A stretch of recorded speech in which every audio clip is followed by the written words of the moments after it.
오늘 우리가 함께 보실 하나님 말씀은 히브리서 10장 1절에서 18절까지입니다. 신약 성경 363페이지에 있습니다. 히브리서 10장 1절에서 18절까지 한 절씩 교독하시겠습니다.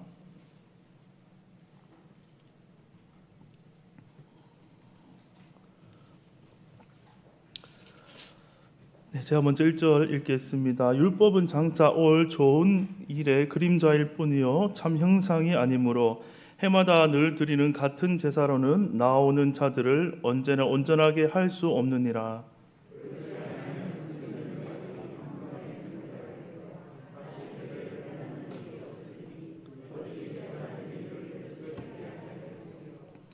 그러나 이 제사들에는 해마다 죄를 기억하게 하는 것이 있나니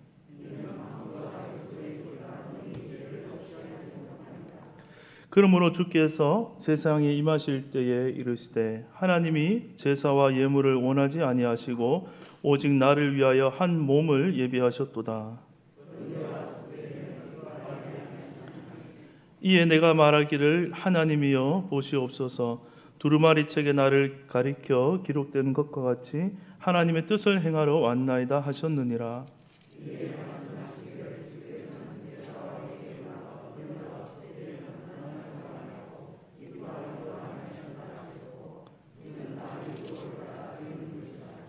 그 후에 말씀하시기를 보시옵소서 내가 하나님의 뜻을 행하러 왔나이다 하셨으니 그 첫째 것을 폐하심은 둘째 것을 세우려 하심이라.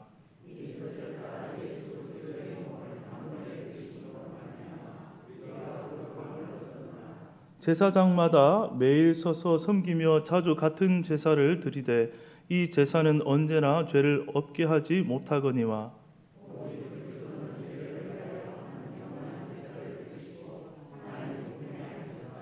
그 후에 자기 원수들을 자기 발등상이 되게 하실 때까지 기다리시나니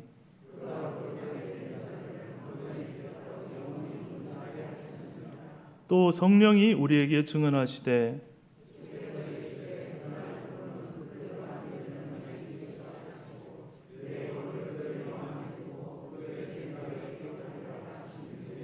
또 그들의 죄와 그들의 불법을 내가 다시 기억하지 아니하리라 하셨으니 이것들을 사하셨은즉 다시 죄를 위하여 제사 드릴 것이 없느니라. 아멘. 네, 오늘은 뭐니 해도 인사가 이제 새해 복 많이 받으세요. 이게 제일 좋을 것 같습니다. 한번 우리 앞뒤 좌우에 인사하도록 하겠습니다. 새해 복 많이 받으십시오. 한 번 더 인사할 때는 새해 복 많이 받았습니다. 이렇게 한 번 더 인사하겠습니다. 믿음으로 새해 복 많이 받았습니다. 확실히 두 번째가 소리가 더 크네요. 이미 받는 게 좋으신가 보네요. 네. 오늘 찬양 또 이렇게 좀 변화가 있고 또 예배 안으로 들어왔는데 찬양 부른 때 참 은혜가 되었고 갑자기 오늘 특별한 날처럼 부흥하는 것 같은 느낌이 들어가지고 갑자기 설교가 부담되지만 하나님 또 은혜 주실 줄로 믿습니다. 네, 2022년 한 해 참 어려운 일도 많았지만 은혜 가운데 하나님 지켜주셨고 그래서 감사드리고요. 2023년 한 해도 하나님께서 우리에게 더 깊은 은혜와 또 말씀으로 또 하늘의 그 은혜와 평강으로 우리를 인도해 주실 줄로 굳게 믿습니다.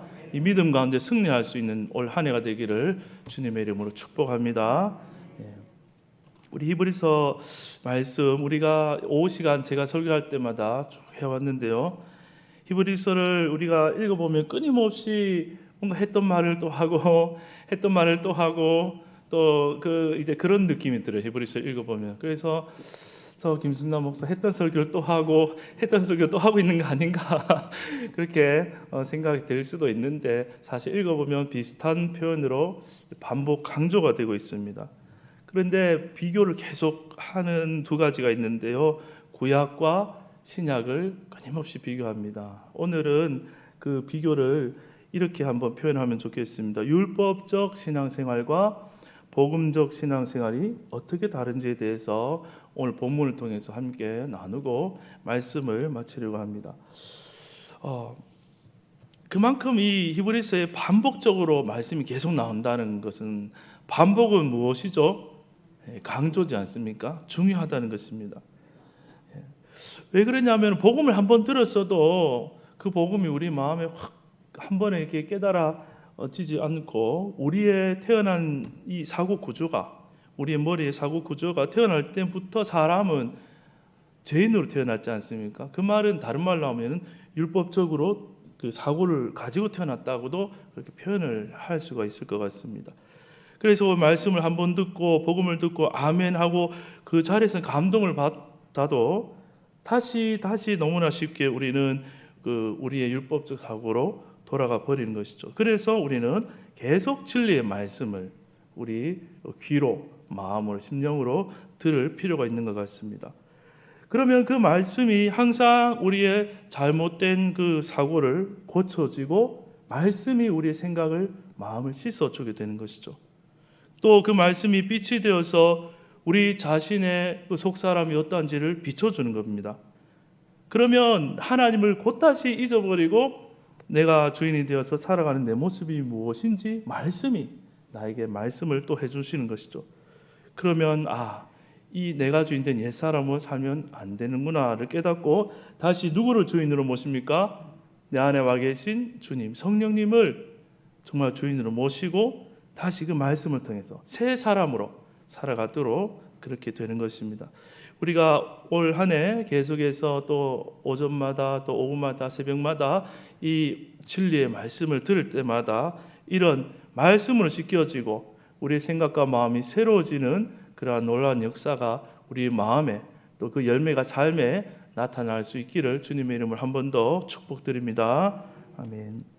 오늘 우리가 본문을 좀 길게 읽었거든요. 10장 1절에서 18절까지 읽었는데 율법적 신앙생활과 복음적 신앙생활의 차이를 살펴보도록 하겠습니다. 1절을 보시면요, 같이 한번 1절을 성경 가지신 분들은 한번 읽어보겠습니다. 시작.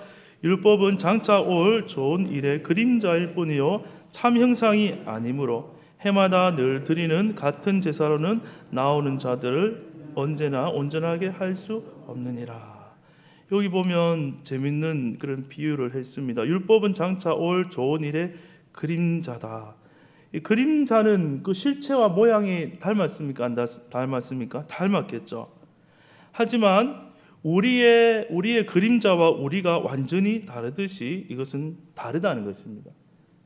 사람이 율법을 이렇게 들으면 악은 물리치고 선을 행해야 돼 하는 그 율법을 들으면 우리는 막 도전을 받아요. 도전을 받아가지고 내가 내 힘으로 악은 다 물리칠 수 있을 것 같고, 또 거룩하고 선하고 아름다운 내 힘으로 다 행할 수 있을 것처럼 그렇게 우리는 생각을 합니다. 그러나 율법은 우리에게 그러한 선악의 지식을 주는 것은 할 수 있지만 이 율법은 그것을 행할 능력은 사실은 전혀 줄 수 없다는 것입니다. 그래서 그림자가 아니라 참 율법 다음에 오는 참 형상이 와야 된다는 것이죠. 이것이 율법이 가진 어떤 한계입니다. 선악의 지식은 주지만 막상 율법을 들고 우리가 해보려고 하면 안 된다는 것이죠. 그래서 율법적 신앙생활은 항상 그 근거가 어디 있냐면 나의 행위에 그 근거를 두고 있습니다. 1절 중간에 보시면 이렇게 말하죠. 해마다 늘 드리는 같은 제사로는, 이렇게 얘기했습니다. 또 11절을 보시면 비슷한 말이 있습니다. 제사장마다 매일 서서 섬기며 자주 같은 제사를 드리되라고 이렇게 말합니다. 그런데 그 결과가 어떠합니까? 1절 뒤에 보시면 온전하게 할 수 없느니라 이렇게 말하고요. 또 11절 뒤에 보면 언제나 죄를 없게 하지 못한다 그렇게 말씀합니다. 그러니까 우리의 거룩을 위해서 애석하지만 우리의 거룩을 위해서 우리가 할 수 있는 것이 없다라는 결론입니다. 자존심이 좀 상하죠. 근데 성경은 그렇게 얘기해요. 하나님은 우리의 거룩을 위해서 그래서 무엇을 준비하셨습니까? 5절을 보시면요. 5절입니다. 그러므로 주께서 세상에 임하실 때 이르시되 하나님이 제사와 예물을 원하지 아니하시고 오직 나를 위하여 한 몸을 예비하셨도다. 하나님이 한 몸을 예비하셨다고 말씀합니다. 그러면서 시편 40편 6절에서 8절 구약을 히브리서 기자가 인용하였는데 그것이 본문의 6절 7절입니다. 번제와 속죄제는 기뻐하지 아니하시나니 이에 내가 말하기를 하나님이여 보시옵소서 두루마리 책에 나를 가리켜 기록된 것 같이 하나님의 뜻을 행하러 왔나이다 하셨느니라. 이 시편 40편 말씀은 예수님이 장차 오셔서 행할 일을 예언한 그런 말씀입니다. 구약에서 보면요, 하나님께서 선지자들의 입을 통해서 이런 말씀을 굉장히 자주 하셨어요. 내가 너희의 번제와 제사를 기뻐한다, 기뻐하지 않는다. 어느 쪽입니까? 네, 기뻐할 때도 계셨는데 선지자를 통해서는 책망하시면서 너희의 번제와 제사를 기뻐하지 않는다는 말이 구약에 줄기차게 그렇게 많이 나옵니다. 왜 이런 말씀을 하나님이 하셨을까요? 구약에서 짐승은 줄기차게 이렇게 드려지지만 그 짐승만 드려질 뿐이지 정작 그 짐승을 들고 온 제사자는 그 사람의 그 마음은 내가 이렇게 죽어야 될 죄인입니다 하는 그 진실된 마음은 쏙 빠져버렸다는 것이죠. 그러니까 죄가 사해지려면 원칙상으로는 죽음이 있어야 되는데 짐승은 드려지지만 그 제사를 들고 온 사람의 마음이 내가 이 각을 뜨고 이렇게 죽을 죄인입니다. 그 마음이 안 들어간다는 거죠. 죽음이 실제적으로 안 들어가기 때문에 하나님이 그 제사를 드려도 법대로 드렸지만 이제 드리지 마라. 기뻐하지 않는다. 그렇게 하나님 말씀하는 겁니다. 그런데 구약의 사람들은 내가 종교적인 행위를 했기 때문에 나는 다 됐다. 이렇게 생각을 했다는 것이죠. 그런데 신약에 오면서 하나님은 놀랍게도 한 몸을 예비하셨다. 이렇게 말씀합니다. 예수님은 말씀하시기를 오늘 그 6절 이하에 보시면 하나님이여 보시옵소서 두루마리 책, 이것은 구약의 성경을 말합니다. 두루마리 책에 나를 가리켜 기록된 것 같이 내가 하나님의 뜻을 행하러 왔습니다. 여기서 하나님의 뜻은 무엇이겠습니까? 자신이 제물로 죽고 부활하는 것입니다. 하나님의 뜻은.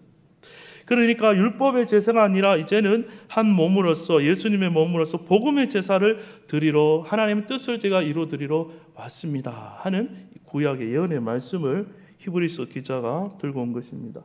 그래서 그 한 몸이 죽을 때 어떤 결과가 나온다고 말씀합니까? 히브리서 10장 10절을 다 같이 한번 읽어보겠습니다. 10장 10절입니다. 시작. 이 뜻을 따라 예수 그리스도의 몸을 단번에 들이심으로 말미암아 우리가 거룩함을 어떻게 되었다고요? 얻었대. 완전하고 완벽하게 완료되었다는 말입니다. 아멘. 우리는 이미 거룩해졌다라는 것입니다. 또 14절에 보면 한 번 더 얘기합니다. 14절에 보시면요, 그가 거룩하게 된 자들을 한 번의 제사로 영원히, 이번에는 어떻게 표현했습니까? 영원히 온전하게 해버리셨다는 것입니다. 그러니까 사람의 힘으로는 사람의 거룩이 안 되니까 하나님이 행하셨다는 것입니다. 우리는 이미 예수 안에서 다 거룩한 줄로 믿습니다. 예수 안에서 이미 온전해진 줄로 믿습니다. 이 말씀을 일단 먼저 그대로 성령 안에서 믿어지는 역사가 있기를 주님의 이름으로 축복합니다. 이것이 굉장히 중요합니다. 자, 그런데 실상 우리의 느낌과 생각은 어떻습니까? 아멘 했는데 명쾌하게 아멘이 되면 이 은혜인데 뭔가 마음에 찝찝하고 힘든 부분도 없지 않아 있을 수가 있습니다. 우리의 느낌과 생각은 여전히 우리가 어느 일정 부분 죄인같이 느껴지죠. 내가 나를 아는데, 내가 내 속을 아는데 죄인같이 분명히 생각이 됩니다. 그래서 어떻게 우리가 하게 됩니까? 들었던 영원히 거룩하게 되었느니라, 온전하게 되었느니라는 이 분명한 말씀을 아멘 해놓고도 자신을 돌아보다가 들었던 복음을 살짝 다시 뒷전으로 해버리고 내가 이 죄값을 어떻게 해보려고 보상해보려고 또 이런저런 자기 나름대로 노력을 하게 됩니다.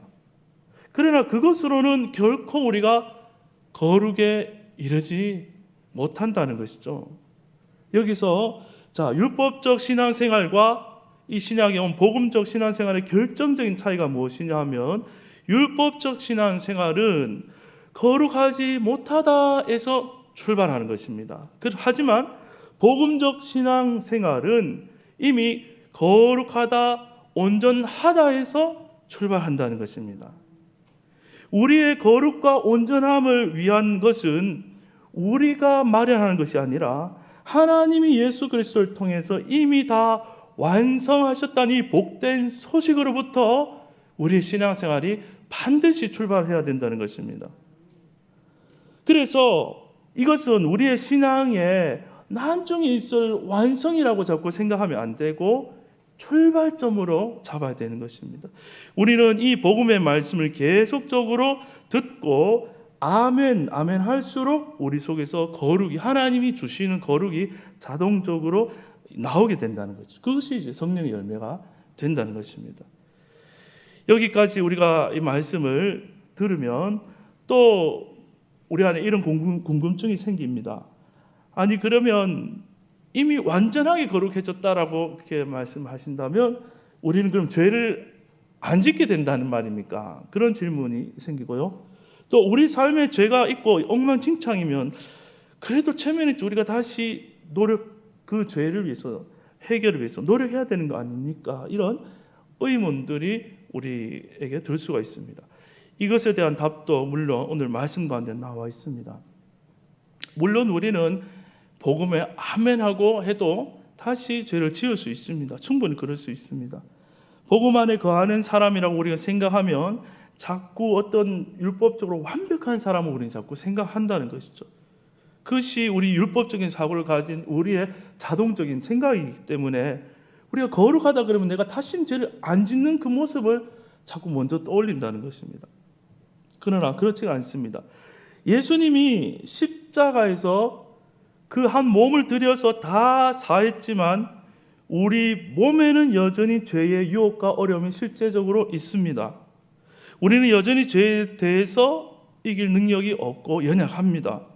그래서 많은 사람들이 복음을 처음에 듣고는 와 기뻐하지만 또다시 낙심하게 되죠. 그래서 복음의 완전성을 의심하게 되기도 합니다. 복음에서 후퇴하게 되죠. 그러나 우리가 반드시 알아야 될 것이 있습니다. 지상을 살아가는 그리스도인에게는 두 가지의 삶이 있다는 것입니다. 그것은 옛 사람으로서의 삶과 새 사람으로서의 삶인 것이죠. 하나님께서는 예수 그리스도를 믿는 자들에게 어떤 일을 하시느냐? 하나님의 생명, 누구를 보내주시죠? 우리 안에 성령을 보내주셔서 그 성령으로 오직 말미암아 새 삶을 살도록 신약의 백성들을 인도하셨다는 것입니다. 오늘 본문 15절 이하에 보시면 한번 같이 읽어보겠습니다. 15절 시작. 또한 성령이 우리에게 증언하실 때 계속 있습니다. 주께서 이르시되 그날 후로는 그들과 맺을 언약이 이것이라 하시고 내 법을 그들의 마음에 두고 그들의 생각에 기록하리라. 구약에서는 율법을 받은 그 사람이 율법을 따라 살아야 했습니다. 그러나 신약에서는 그 말씀대로 살 수 있는 생명을 우리 속에 두셨다는 것입니다. 로마서 8장에서는 이것을 생명의 성령의 법이라고 그렇게 표현하였습니다. 자, 여전히 우리 몸속에는 온갖 죄악된 생각과 염려들이 끊임없이 올라옵니다. 올라오지만 이것만 있는 것이 아니라 우리 안에는 더 상위법인 성령의 법이 있다는 것입니다. 쉽게 말해서 우리 속에서 끊임없이 생각과 감정과 어려운 환경 속에서 끊임없이 우리 속에 죄된 것들이 올라오지만 그것이 존재하지만 더 상위법인 성령 안에 은혜가 상위법인 것, 그것을 다 덮어버린다는 것입니다. 내가 나서서 싸우려고 하면 지지만 성령이 나서서 싸우면 이겨버린다는 것입니다. 그래서 때로는 우리가 하나님 앞에서 가만히 있어 드린 게 도와드리는 게 될 때가 훨씬 많아요. 이런 측면에서.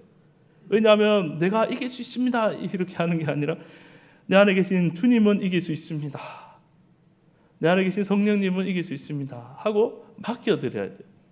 그러면은 그 죄의 연약함들이 있다고 하더라도 성령의 은혜가 더 덮어버리기 때문에 그것을 이겨나갈 수 있게 되는 것이죠. 그런데 사람한테 있어서 가장 힘든 것이 무엇이냐 하면 사실은 가만히 있는 것이 가장 힘든 것입니다. 우리의 생각은요 도무지 멈추지가 않습니다. 또 우리의 감정은요 뭐 환경만 확 주어지면요 막 빨리 움직이죠. 또 우리의 의지도 그렇습니다. 모든 것을 내가 다 할 수 있는 것처럼 막 이렇게 베드로처럼 얘기했다가 한순간에 불탔다가 조금만 어려움이 있으면 깊은 나락으로 떨어지지 않습니까? 그래서 우리는 계속해서 복음의 말씀을 들어야 하는 것입니다. 이 복음적 신앙생활이 거룩에서 출발한다는 이 말은 우리의 삶이 행동이 완벽해진다는 말이 아니고 연약하고 여전히 똑같이 죄성과 연약함이 있지만 이 위에 하나님이 함께 하신다는 것, 성령이 우리 안에 계신다는 것입니다. 그것이 우리의 거룩입니다. 복음은 다시 우리 자신을 비추어서 우리가 지금 어디서 걸려 넘어진지를 깨닫게 해주시고 다시 성령을 바라보고 믿음으로 살도록 인도해 주시는 것입니다. 또 한 가지 율법적 신앙생활과 복음적 신앙생활의 차이점은 죄를 다시 기억하지 않는다는 것입니다. 오늘 17절 말씀을 읽어보겠습니다. 17절입니다. 또 그들의 죄와 그들의 불법을 내가 다시 기억하지 아니하리라 하셨으니 하나님의 말씀이에요. 우리의 죄와 불법을 다시는 기억하지 않는다. 믿어지십니까? 예수 안에 있으면 결코 정죄함이 있습니까? 없습니까? 이것을 믿으실래요? 아니면 오늘도 내가 죄를 지었는데 하나님이 모든 것을 아시고 다 아시는데 내 죄를 기억하신다는 걸 생각을 믿으실래요? 이 말씀을 믿어야 됩니다. 예수 안에 있으면 결코 정죄함이 없다는 것이 진리입니다. 아멘. 아멘이 되시면 좋겠습니다. 이 진짜 예수 안에서는 아무 정죄함. 이게 그러니까 정말 복된 소식이죠. 하나님께서는 한 몸, 즉 예수님의 십자가를 통해서 우리의 모든 죄가 아니라 사실은 온 인류의 모든 죄라는 모든 것을 포함해서 해결을 끝냈다는 겁니다. 이것이 인류에게 가장 복된 소식이죠. 죄라는 것을 우리가 어떻게 할 수 있는 게 아니에요. 하나님이 죄라는 것을 이미 그냥 끝내놓으셨다는 겁니다. 그래서 누구든지 예수 안에 있기만 하면 결코 정죄함이 없고 죄와 상관이 없어요. 하나님과도 아무런 거리낌이 우리가 있을 필요가 없는 것입니다. 하나님께서 한 몸을 통하여서 죄를 그 한 몸에다가 다 해결하셨습니다. 완전히 끝났습니다. 그리고 하나님은 죄를 다시 기억하지 않는다고 말씀하고 있습니다. 그러면 우리 또한 복음 안에 있으면 우리도 우리 죄를 다시 기억하지 않는다는 것입니다. 그 죄의 몸은 이미 죽어서 끝났기 때문입니다. 우리는 종종 어떤 생각을 자꾸 하게 되냐면 스스로 내가 하나님이 되어서 나의 죄를 내가 심판하고 내가 내 스스로에게 벌을 주고 내가 내 죄값을 포상하려는 마음이 있습니다. 그러나 복음적 신앙생활을 그렇게 하는 것이 아닙니다. 그것은 다시 성령이 아니라 다시 나 존재의 주체로 세우는 일입니다. 그것이 아니라 새 사람은 나의 주인이 내가 아니라 누구시죠? 예수님이 나의 참 주인이신 것입니다. 성령님이 나의 참 주인인 것입니다. 우리는 우리의 죄를 다시 기억하지 아니하신다는 하나님의 말씀 그대로를 믿어야 하는 것입니다. 나 자신의 죄와 연약함을 또다시 내가 고쳐서 내 힘으로 어떤 훌륭한 더 그리스도인 되고 싶은 유혹을 십자가에 그대로 놔두고 우리는 새 피조물로서 성령을 따라 살아야 되는 사람들인 것입니다.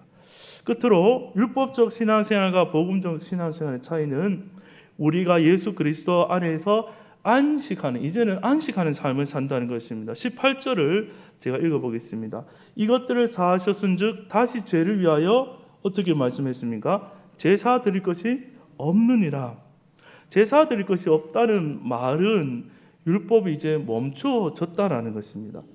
해마다 때마다 드리던 제사가 이제는 구약에 줄기차게 하던 거 이제 다 끝났다는 것입니다. 예수님이 완성하셨기 때문에 이제는 우리가 안식할 수 있다. 그런 말씀입니다. 안식한다는 말은 일을 많이 하신 분들은 이 안식한다는 말을 들으면 아멘부터 이렇게 하실지 모르겠는데 이 말은 아무 일도 안 한다는 말이 결코 아닙니다. 실망하지 마시고요. 결코 아닙니다. 자, 두 사람이 있습니다. 겉으로 볼 때는 똑같이 열심히 일을 하고 있습니다. 그런데 그 속이 안식하는 사람이 있고 안식하지 못하는 사람이 있다는 것입니다. 한 사람은 자기가 주체가 되어 있고 주인이 되어 있기 때문에 온갖 염려와 불안과 걱정을 다 끌어안고 속으로도 힘들고 겉으로도 힘들면서 일을 하는 사람이 있다는 거죠. 이것이 우리 옛사람의 모습이라고 할 수가 있습니다. 그런데 또 다른 한 사람은 이렇습니다. 그 염려와 불안과 걱정하는 그 사람이 이미 십자가에서 끝났구나, 죽었다는 것을 알고 안식하면서, 일은 내가 하는 것이 아니라 누가 하시죠? 하나님이 하십니다. 우리 안에 들어오신 성령님이 주체가 되시기 때문에 내가 한 걸음 뒤로 물러나서 모든 일을 하나님이 하실 거야. 성령이 하나하나 하실 거야. 성령이 나보다 지혜가 더 많으셔, 능력이 많으셔, 다 예배하셔서 여호와 이레 하나님이야. 이 성령님이 예수님의 영이니까 지혜 영, 하나님 우리 속에 계신 거예요. 보혜사 성령님 도와주시는 분이 했잖아요. 그러니까 속에 안식한다는 거예요. 일을 하는데 혼자 하는 게 아니고 내 안에 예수님이 같이 살고 있으니까, 예수님이 계시니까, 믿으니까 안식한다는 거예요. 그리고 겉으로는 똑같은 일을 하지만 예수님이 주인 된 사람은 안식하면서 그 일을 하고, 또 안식만 하겠습니까? 성령께서 때마다 지혜도 주시고 능력도 주시고 환경도 열어주시고 성령이 한 발 앞서서 하시는 것들을 보면서 가는 겁니다. 그렇기 때문에 안식하며 그렇게 우리가 섬길 수 있다는 것이죠. 모든 두려움으로부터 다 내려놓을 수 있다는 것입니다. 우리는 이런 것이 있습니다. 흔히 우리 모두에게 이런 것들이 있을 텐데, 흔히 내가 하는 그 일이 나를 나타낸다고 생각을 합니다. 내가 하는 그 일이 잘못되면 내 존재가 잘못되는 것이고, 그 일이 실패하면 내가 실패하고 내 인생이 실패한다고 생각을 합니다. 또 그 일이 잘 돼서 영광스러우면 내가 영광스러워진다고 생각을 하는 것이죠. 그러나 그것도 물론 귀하지만 그것은 깊은 복음적 신앙생활은 조금 거리가 있습니다. 우리는 이미 그리스도와 한 몸이 되었기 때문에 머리 대신 주님을 드러내고 나타내는 몸으로서 우리가 존재하고 있는 것입니다. 모든 것은 다 하나님 머리 대신 주님으로부터 나오는 것이고, 그 일의 모든 결과와 책임도 내게 있는 것이 아니라 누구께 있습니까? 주님께 있다라는 것입니다. 만약 우리가 실수하거나 부족하거나 일이 잘못되거나 실패한다고 해도 그 일 또한 주님의 계획 안에 있다는 것입니다. 그것을 믿을 때 우리가 안심할 수 있는 거죠. 아니면 항상 성공만 해야 되지 않습니까? 얼마나 힘이 듭니까? 그런데 모든 것을 합력하여 선을 이루시고, 내 눈에는 이게 선이고 이게 안 좋은 것처럼 보이지만 이미 이 삶에 일어난 모든 일은 하나님의 뜻 가운데 다 있는 것입니다. 하나님은 모든 것을 합력해서 선을 이룬 줄로 믿습니다. 우리의 실패도 연약함도 합력해서 선을 이룰 줄로 믿습니다. 그렇게 우리가 맡긴 그 믿음이 성령 안에 오면 안식을 할 수 있다는 것입니다. 저도 일을 하면 머릿속에 기억해야 될 것이 너무 많았어요. 기억력이 제가 아주 나쁜데 이 사람 얘기하면 이걸 기억하고, 돌아서 이 사람 얘기하면 저걸 기억하고 저걸 기억해도 다 기억을 하질 못해요. 그래서 빵꾸도 많이 내는데 기억하지 못해요. 그런데 기억하지 못할까 봐 제가 염려하면 더 기억을 못해요. 그런데 기억 못할 것 때문에 하나님 필요할 때 생각나게 해주세요. 딱 기도하면. 그러면 하나님 필요할 때 딱 기억나게 해주세요. 얼마나 감사한지 모릅니다. 그러니까 우리 안에 주님을 모시고 살아가는 이 삶이 우리 모두에게 2023년 한 해 주님과 동행하는 그런 삶이 될 수 있기를 주님의 이름으로 축복합니다. 그렇게 우리가 가정에서, 교회에서, 직장에서 우리 삶을 살아갈 때 우리는 사람들의 이목과 말의 그 평가와 거기에 주목할 것이 아니라 주님의 뜻이 어디 있는지를 보고 나아가야 되는 것이죠. 그러면 주님께 맡기고 책임을 다 넘겨드리고 순종하며 안식하며 나아가게 될 줄로 믿습니다. 이제 말씀을 정리하겠습니다. 복음적 삶은 예수님 안에서 이미 내가 완전해졌다, 거룩해졌다, 감사합니다, 아멘, 여기서 출발해야 됩니다. 복음적 삶은 우리의 죄를 다시 기억하지 하나님이 않는다고 말씀했습니다.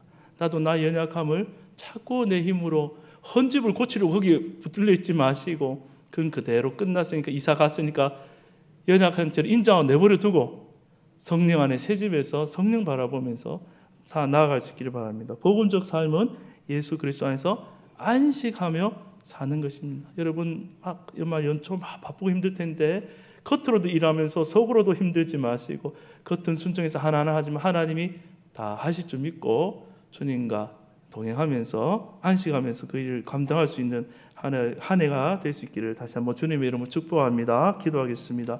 하나님 아버지 감사합니다.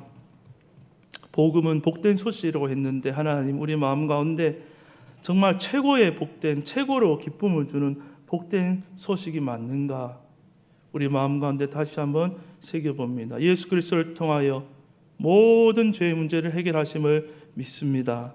하나님 그 말씀에 아멘이 될 때 우리 마음에 참 기쁨이 있게 하시고 또 이제는 내가 주인이 아니라 예수 믿는 우리 안에 하나님의 생명을 주셔서 성령이 주인 되신 것을 믿고 성령을 더 깊이 알아가며 동행하며 살아가는 우리의 삶이 되도록 축복하여 주시옵소서. 감사드리며 예수님의 이름으로 기도하옵나이다. 아멘.